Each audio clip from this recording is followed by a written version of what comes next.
Buenas, bienvenidos a un nuevo capítulo de Semiología. Mi nombre es Victoria Fonseca y en compañía de Darianel Castro, Andrea Díaz Granados y Hernando Echeverri les hablaremos sobre el sistema locomotor. Haremos un abordaje tanto morfofisiológico como semiológico de lo que es el sistema locomotor, anexando a ello lo que son los síntomas frecuentes y algunos diagnósticos de interés. Inicialmente empezaremos hablando del esqueleto, que es la parte pasiva del aparato locomotor y está formado por los huesos y estructuras complementarias de este, como lo son las articulaciones, las cápsulas y los ligamentos, que permiten el ensamblaje de los huesos.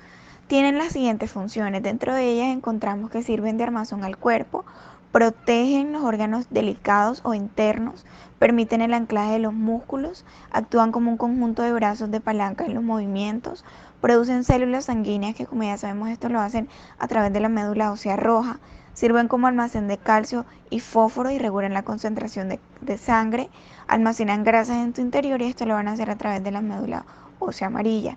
Existen huesos de gran interés como lo son las costillas, como lo son las vértebras, el fémur, la tibia, el peroné, y van a ser de gran importancia. Por ejemplo, las costillas nos ayudan a proteger los órganos internos, dentro de ellos están los pulmones, el corazón, entre otros.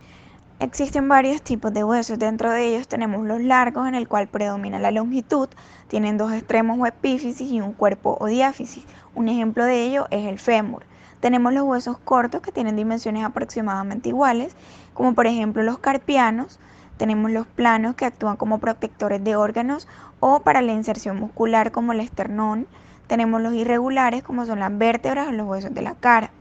Los huesos largos proceden de cartílago, que es sustituido por tejido óseo. Los huesos planos crecen a partir de una membrana que se osifica. Se observa, por ejemplo, en el cráneo de un recién nacido. Tenemos las articulaciones, que son estructuras anatómicas las cuales permiten la unión entre dos huesos o incluso entre un hueso y un cartílago. Las articulaciones se estabilizan mediante lo que son los ligamentos, los cuales se unen a los extremos óseos y tienen movilidad gracias a los músculos que se insertan en sus proximidades.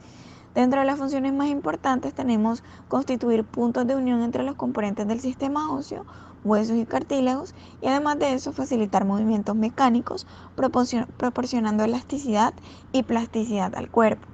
Algunas articulaciones no son móviles, como las que se establecen entre los huesos y el cráneo.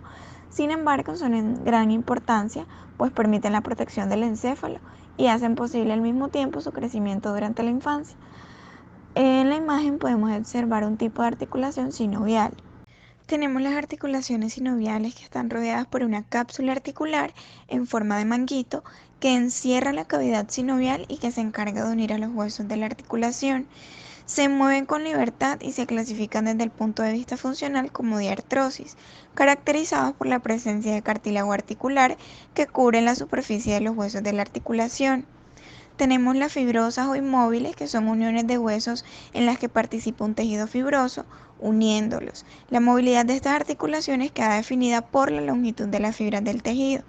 A modo de ejemplo, podemos citar las articulaciones de la espalda, las del sacro, las del cráneo e incluso las del tobillo y la pelvis. Las articulaciones cartilaginosas, por otra parte, son un tipo de articulación que se lleva a cabo entre el cartílago y el hueso. No permiten, por tanto, el movimiento como las móviles. Pueden ser sincondriosis, cuando están hechas de cartílago hialino, o sínfisis, cuando son de fibrocartílago. Son de dos tipos: las cartilaginosas primarias, que son uniones pasajeras entre huesos por medio de cartílago, como son las uniones entre partes de un mismo hueso en crecimiento, y las articulaciones secundarias o sínfisis, que son uniones cartilaginosas entre dos huesos por un cartílago muy robusto, muy poco móvil y definitivo. Con respecto a los músculos, sabemos que es un órgano contráctil que determina la forma y contorno de nuestro cuerpo. Cuenta con células capaces de elongarse a lo largo de un eje de contracción. Los músculos se relacionan con el esqueleto y forman parte de la estructura de diversos órganos. Representan la parte activa del aparato locomotor, es decir, son los que permiten que el esqueleto se mueva y que al mismo tiempo mantenga su estabilidad tanto en movimiento como en reposo. Junto a todo esto, los músculos contribuyen a dar forma externa al cuerpo humano. Se dividen en voluntarios e involuntarios. Los primeros son los que se contraen cuando el individuo quiere y suelen corresponder a los músculos del esqueleto. Poseen la característica de tener una contracción potente, rápida y brusca, si así se precisa. Son músculos de acción rápida. En segundo lugar, tenemos los rígidos por el sistema nervioso vegetativo y el individuo no tiene ningún control voluntario sobre ellos. Suelen constituir la parte de las vísceras del aparato respiratorio y el aparato cardiovascular. Los músculos con respecto al tipo de tejido muscular se van a dividir en tejido muscular esquelético, que pueden describirse como músculos voluntarios o estriados. Se denominan así porque se contraen en forma voluntaria y cuentan con un gran número de fibras musculares. Tenemos el tejido muscular liso, que se describe como visceral o involuntario y no está bajo el control de la voluntad. Se encuentra en las paredes de los vasos sanguíneos y linfáticos, el tubo digestivo, las vías respiratorias, la vejiga, las vías biliares y el útero. También tenemos el tejido muscular cardíaco, que es el tipo de tejido muscular que se encuentra exclusivamente en la pared del corazón. No está bajo el control voluntario, sino por automatismo. Este está entre las capas de fibras musculares cardíacas, las células contráctiles del corazón, las cuales se ubican en láminas de tejido conectivo que contienen vasos sanguíneos, nervio y el sistema de conducción del corazón. A continuación empezaremos a hablar del abordaje clínico, lo cual va a incluir las características de la anamnesis, la exploración física y algunos signos. En los determinantes tenemos la edad, ya que en la infancia y la juventud predominan enfermedades tales como la fiebre reumática, la enfermedad de Still, la luxación congénita de la cadera, el síndrome de Osgood-Schlatter y la enfermedad de Legg-Perthes. En los adultos jóvenes presenta mayor predominancia de espondiloartritis anquilopoyética, síndrome de Reiter, la bursitis y tendinitis. En los adultos predomina la artritis reumática, la poliarteritis nudosa, el síndrome de túnel carpiano y las afecciones del manguito de los rotadores del hombro. En la tercera edad predomina la osteoartritis, la gota, osteoporosis, ruptura del manguito rotador, mieloma múltiple y otras neoplasias esqueléticas. El sexo también es un determinante, ya que en la mujer predomina el lupus eritematoso sistémico y en el hombre predomina la gota, la espondilitis anquilosante y el síndrome de Reiter. Los puntos dolorosos de la fibromialgia son 8. El primero, ubicado en la porción alta de la columna cervical. El segundo, ubicado en el punto medio del borde superior del trapecio. El tercero, ubicado en la segunda unión costocondral. El cuarto, ubicado 2 centímetros por debajo del epicóndilo lateral. El quinto, ubicado en la parte superior de la zona glútea. El sexto, ubicado 2 centímetros hacia atrás del gran trocánter. El séptimo, ubicado en el cojinete graso interno de la rodilla. Y el octavo, ubicado en la parte alta del tendón de Aquiles. El estado general lo empezamos a evaluar desde el momento en el que el paciente ingresa al consultorio. Evaluamos la marcha, la manera de sentarse, la manera de desvestirse, la manera de acostarse y su postura. Esta última varía en el anciano, ya que la postura del paciente anciano puede mostrar un aumento de la sífosis dorsal, acompañada de flexión de las caderas y las rodillas. La cabeza puede verse desplazada hacia atrás para compensar el aumento de la sífisis dorsal, y las extremidades pueden aparecer relativamente largas debido a la disminución de la longitud del tronco. El anciano, en posición de pie, trata de mantener los pies un tanto separados para aumentar la base de sustentación y al caminar eleva algo sus brazos para ayudar a equilibrarse. Examen de las articulaciones. Para explorar la articulación temporomandibular, el examinador coloca su dedo índice inmediatamente por delante del trago del oído y le ordena al paciente que abra y cierre la boca, con lo que percibirá el desplazamiento del cóndilo mandibular. Deberá observarse si hay dolor y darse cuenta del rango de la movilidad, así como de la suavidad del movimiento y de la presencia de crepitaciones. El dolor generalmente es más acentuado en las mañanas y después de la masticación. Articulaciones de la mano. A más de precisar mediante la inspección y la palpación los distintos fenómenos, se debe observar cuidadosamente la piel para ver si se encuentra atirantada, lisa, brillante, poco elástica y adherida a los planos profundos, lo que permite diagnosticar esclerosis sistémica progresiva o escleroderma, que es una entidad frecuentemente asociada con artropatía. En la figura de la diapositiva se muestra la manera de palpar las articulaciones metacarpofalángicas para decidir si están hinchadas, calientes o dolorosas.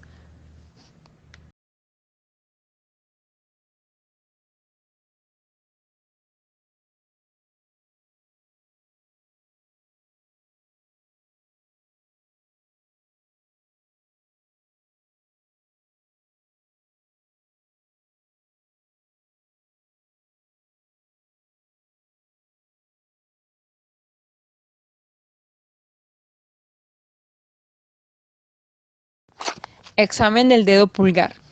Se evaluará la posición del comienzo, que es normalmente de 0 grados, el pulgar extendido al lado del índice, el cual se encontrará en línea recta con el radio, la extensión, que es el movimiento del pulgar hacia atrás del plano de la palma, y este normalmente llega a 35 grados, la flexión, que es el movimiento hacia adelante y hacia abajo, y este normalmente llega a 70 grados, y la oposición, que es el movimiento hacia adelante y hacia el centro hasta tocar el quinto dedo. La evaluación de dedos restantes, es decir, el segundo, tercer, cuarto y quinto dedo.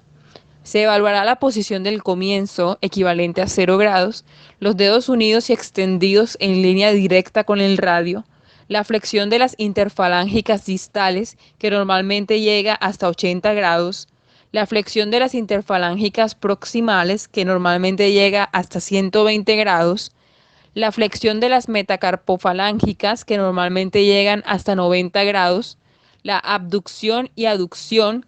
En estos se separan o acercan los dedos con un movimiento en forma de abanico. La exploración de la fuerza de este movimiento también tiene importancia en la exploración neurológica. Examen de articulación de la muñeca. La muñeca se examina tomándola entre los dedos índices y pulgares para ver si hay dolor, hinchazón y calor. La movilidad debe examinarse siguiendo los siguientes pasos. Primero, la posición del comienzo. Esta es equivalente a 0 grados. Se encuentra el carpo extendido en línea continua con el antebrazo. La flexión palmar o simplemente flexión, que normalmente va hasta 90 grados. La extensión, que normalmente va hasta 70 grados. La desviación, esta es la inclinación de la mano hacia uno de los lados, y la desviación radial va de 0 a 20 grados. La desviación cubital se extiende un poco más e incluso puede llegar hasta 30 grados.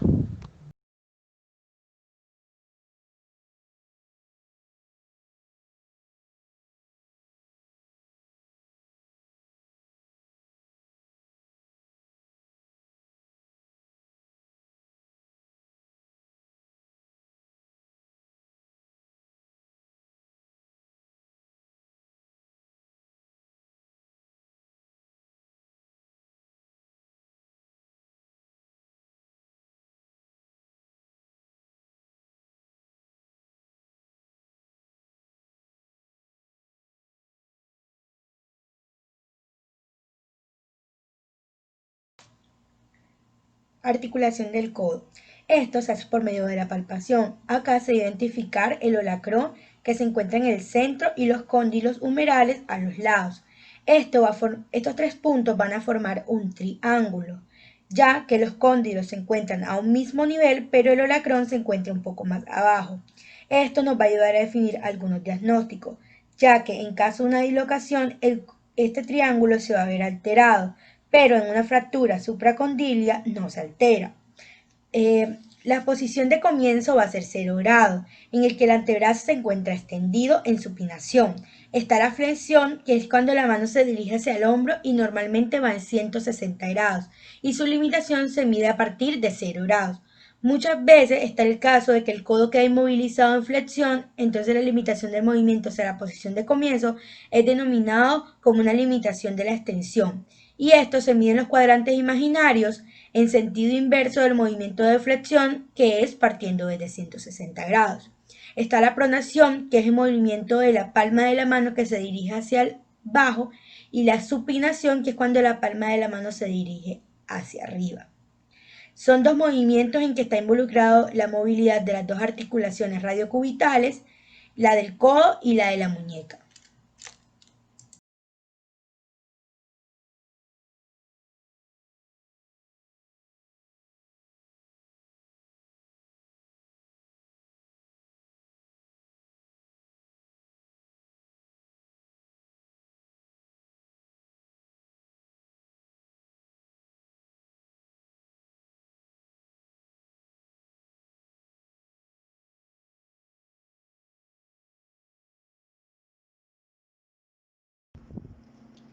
Muchos de los problemas que se presentan en el hombro no son de origen esquelético, sino más bien de un origen musculotendinoso.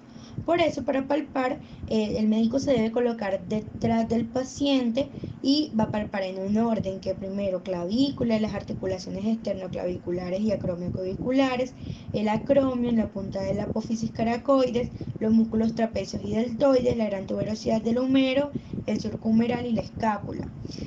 También debemos tener en cuenta que la gran tuberosidad del húmero se va a palpar por debajo y un poco hacia afuera de la extremidad del acrómino.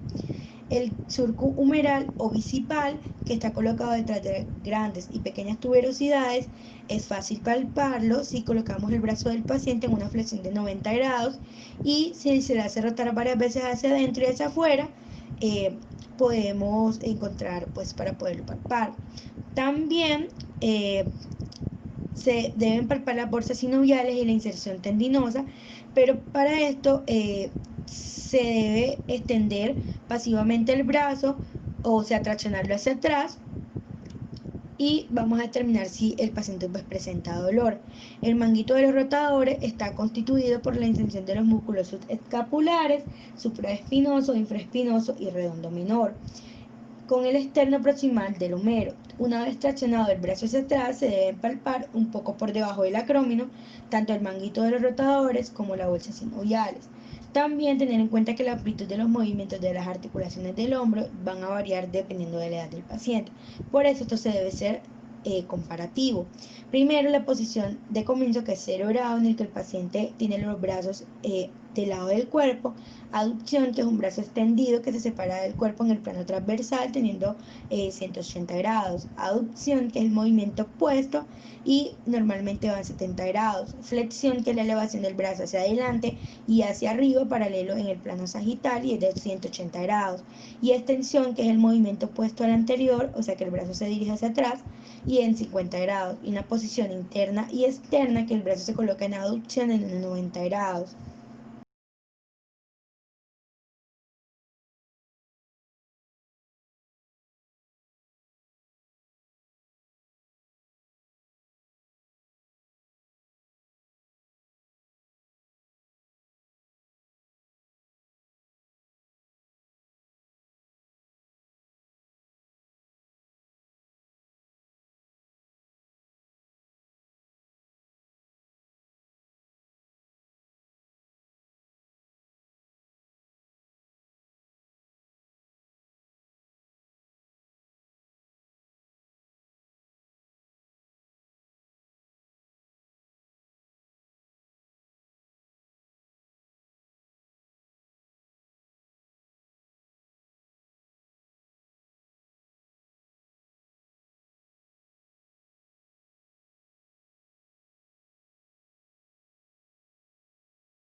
articulación de la cadera.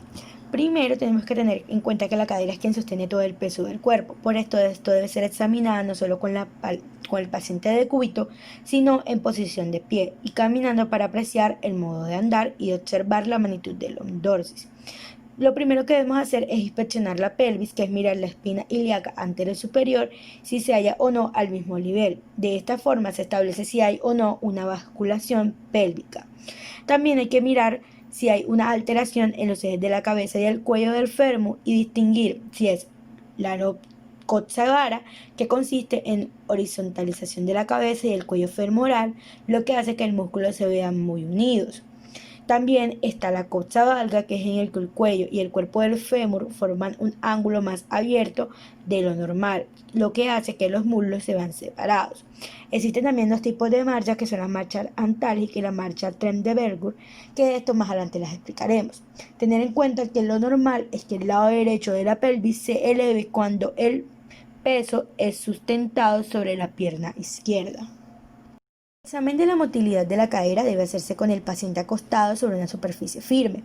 Así podremos observar si la columna se pone en contacto con toda la extensión de la superficie o si por el contrario queda una luz entre la columna lumbar y la mesa del examen, debido a una acentuación de la lomdorsis normal. La flexión, que es la posición inicial, que es el orado, en el que el paciente está de cúbito dorsal con las piernas extendidas. La extensión, que es el que el paciente está en el decúbito prono, y el examinador va a fijar la pelvis aplicando una presión sobre el sacro con una mano. La aducción, el paciente está de cúbito supino y el punto de reparo es la línea longitudinal que pasa por la sínfisis púbica. La abducción, en el que el paciente está en la misma posición del examinador y este debe levantar la extremidad opuesta para permitir que la extremidad que se explore pase por debajo de la primera. Y la rotación, en el que el paciente está en decúbito supino con la cadera y la rodilla y se refleja a 90 grados.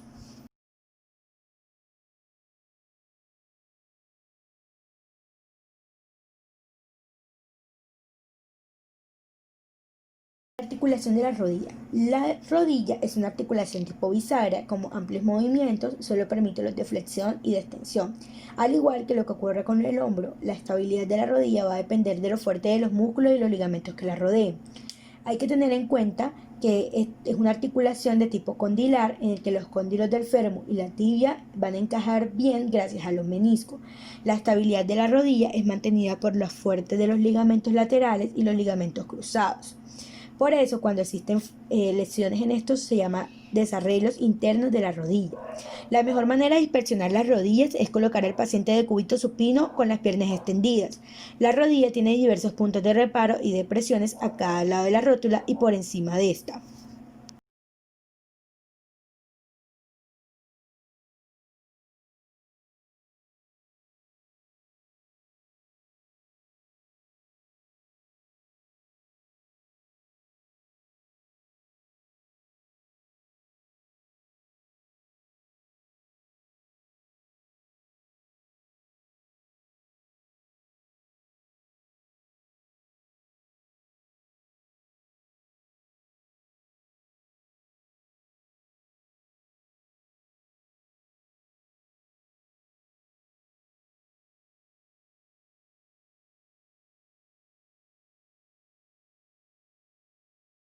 Articulación del tobillo. Para explorar su movilidad se coloca el pie en ángulo recto con la pierna.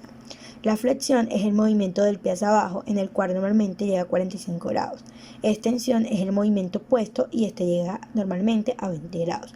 También debemos inspeccionar y palpar las regiones en búsqueda de deformaciones o de puntos dolorosos, ya que un dolor por debajo de los malleolos sugiere una lesión de los ligamentos internos o externos. Además, debemos recordar que el tendón de Aquiles es el sitio de predilección de los santomas y de los tofos gotosos.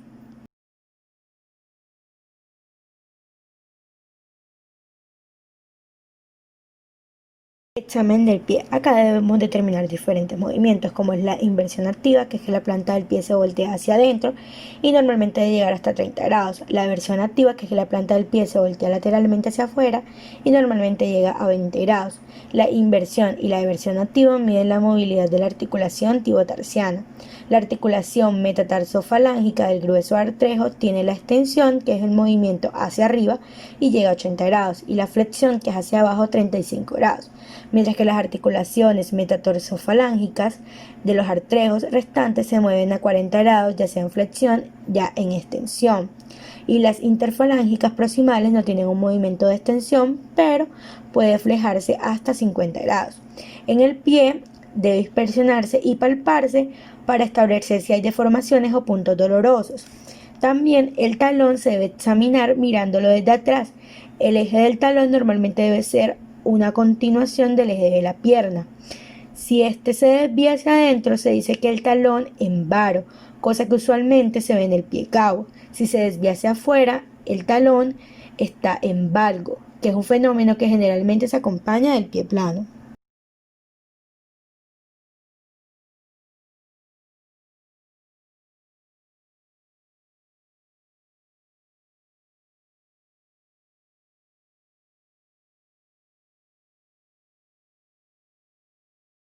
La inspección de la columna vertebral debe hacerse con la espalda descubierta completamente de tal manera que queden visibles los hombros y las caderas.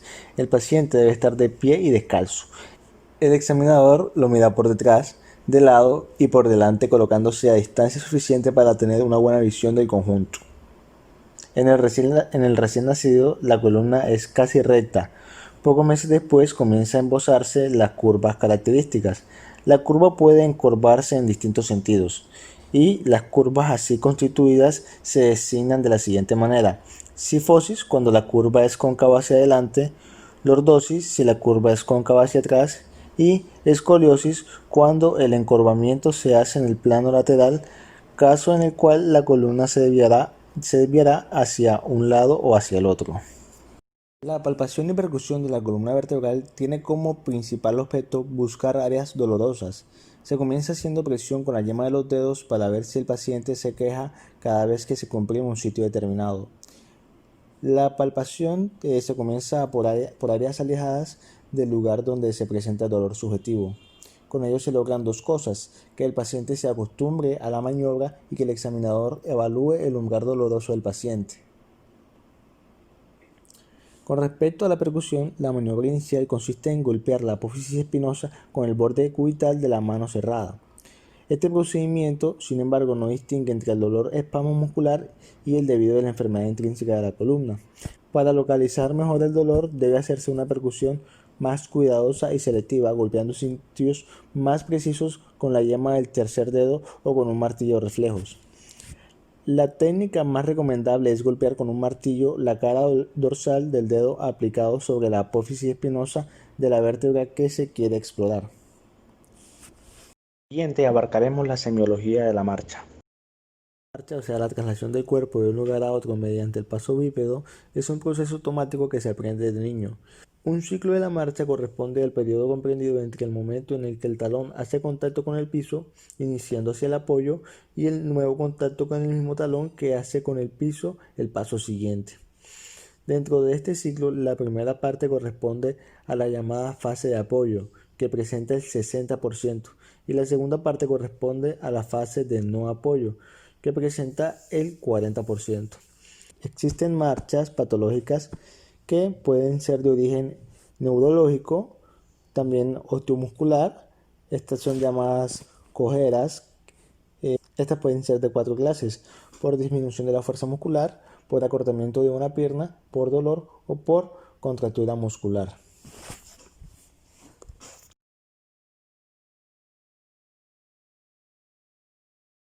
Disfunción en cerebelo con pérdida del estímulo propioceptivo. Mal control de movimiento sin poder realizar movimientos alternantes. También llamada marcha de pingüino o distrófica. Realización de movimientos laterales exagerados de tronco acompañados de elevación de cadera.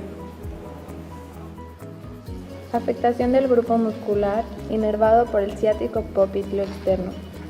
Síndrome de pie caído. Levanta la rodilla exageradamente y toca el suelo primero con la punta. Síndrome piramidal. Aumento del reflejo tónico de estiramiento. Reflejos tendíneos exagerados por hiperexcitabilidad del reflejo miotático. Lesión unilateral de la vía piramidal. Se caracteriza por la sinergia extensora. La extremidad inferior se mantiene en extensión y realiza movimiento de circunducción. Lesiones medulares que afectan ambas vías piramidales. Hay sensación de rigidez y pesadez en miembros inferiores y dificultad para despegar los pies del suelo. También conocida como marcha de dromedario. Se realiza apoyándose sobre la parte externa del pie que se contrae en la rotación externa de tobillo. Movimientos permanentes, rápidos y cambiantes continuamente de cara, tronco y dedos de la mano. Lesión de ambas vías piramidales. Marcha sobre la punta de los dedos, movimientos lentos, hombros en hiperaducción, con tendencia a flexión de codo y carpo. Se caracteriza por el tronco flexionado hacia adelante, ambas piernas discretamente en flexión de rodilla y brazos en semiflexión de codo.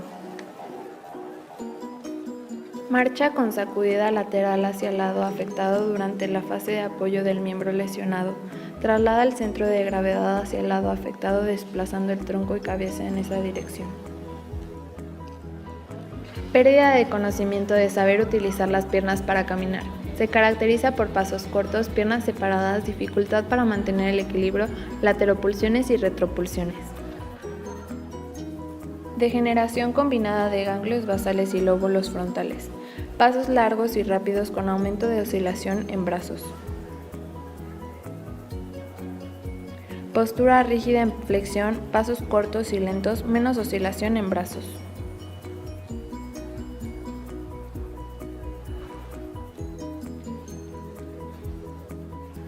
Ocurre cuando hay dolor o alguna afección que cause molestia al intentar. A continuación hablaremos de los signos y síntomas más comunes del sistema locomotor. Los signos y síntomas más frecuentes tenemos el dolor articular, la tumefacción, el aumento de calor y enrojecimiento, la hipertrofia ósea, las deformaciones, crepitaciones, presencia de masas, movilidad anormal de las articulaciones y limitación de la movilidad articular. Estas las vamos a ir viendo una por una. En primer lugar tenemos el dolor articular. Cuando se explora este síntoma es necesario distinguir si se trata de un dolor espontáneo, si es un dolor al movimiento o un dolor a la palpación. Los dos últimos son los signos que especialmente se buscan cuando se practica el examen físico. Hay que localizar las áreas o puntos dolorosos a presión para definir si la lesión es articular o extraarticular. Para reconocer cuál es la estructura afectada hay que palpar pensando y mirando con la mente la anatomía de la región. Hay que palpar con delicadeza pero con firmeza suficiente que permite identificar los puntos de reparto anatómicos de cada articulación y las estructuras aledañas. Tenemos la tumefacción articular, que se define como el aumento del volumen local debido principalmente a inflamación, edema o tumor. Cuando esta se presenta sobre una articulación puede ser difícil diferenciar su origen, ya que puede ser el piel, el tejido celular subcutáneo, músculo, partes blandas o derrame sinovial. Por ello, para alcanzar el diagnóstico es fundamental realizar una adecuada anamnesis y una exploración física. Además, puede deberse principalmente a un engrosamiento de la sinovial, a una inflamación de los tejidos blandos, a un derrame intraarticular e incluso a bursitis o tendinitis. Tenemos el aumento de calor local y enrojecimiento, que son fenómenos que siempre indican inflamación de la articulación o de los tejidos locales, que al igual que la tumefacción son difíciles de identificar cuando las que se inflaman son las articulaciones profundas. La mejor forma de sacar conclusiones al respecto es comparando las articulaciones comprometidas con las simétricas del lado opuesto, teniendo en cuenta que el derrame articular, la inflamación y el engrosamiento sinovial se ven principalmente en diversas clases de artritis y puede estar íntimamente relacionado. Hipertrofia ósea. Estas hipertrofias son debidas a excrescencias, también llamadas osteofitos, de los huesos que circundan a la articulación afectada. Se reconocen palpando los contornos óseos a través de las partes blandas. Esta hipertrofia ósea es propia de la osteoartritis y a ella se debe el que las articulaciones en esta enfermedad se vean aumentadas de tamaño. Sin embargo, no se les puede dar el calificativo de tumefactas porque el aumento del volumen no está hecho a expensas de las partes blandas. Deformaciones. Existen dos tipos de deformaciones. Las primeras son la tumefacción y la hipertrofia ósea, y las segundas son aquellas debidas a que un miembro, parte de un miembro o la columna vertebral han perdido la alineación normal de sus articulaciones. Este fenómeno está casi siempre debido a luxaciones o subluxaciones articulares. En la subluxación hay desplazamiento, pero persiste algún contacto entre las superficies articulares. En la luxación, el desplazamiento es tan grande que se ha perdido todo contacto entre estas superficies. El ejemplo clásico de estos tipos de deformaciones es la desviación cubital de los dedos en la artritis reumatoide. Crepitaciones. Ellas se aprecian como un roce áspero, casi que rasposo, al mover las articulaciones. Esta es una sensación a veces más táctil que auditiva y en ocasiones por el movimiento del roce de dos superficies articulares despulidas. Las crepitaciones normalmente son un signo de destrucción del cartílago articular, como se ve en la artritis reumatoideas o en la ortoartritis. Además de esto, las crepitaciones articulares no deben ser confundidas con ruidos que producen los ligamentos o tendones al deslizarse sobre la superficie ósea. Crepitaciones. Ellas se aprecian como un roce áspero, casi que rasposo, al mover las articulaciones. Esta es una sensación a veces más táctil que auditiva y en ocasiones por el movimiento del roce de dos superficies articulares despulidas. Las crepitaciones normalmente son un signo de destrucción del cartílago articular, como se ve en la artritis reumatoideas o en la ortoartritis. Además de esto, las crepitaciones articulares no deben ser confundidas con ruidos que producen los ligamentos o tendones al deslizarse sobre la superficie ósea. Bueno, eso ha sido todo. Espero les haya sido muy útil. Muchas gracias por ver el video y nos vemos a la próxima. Dale like y comparte.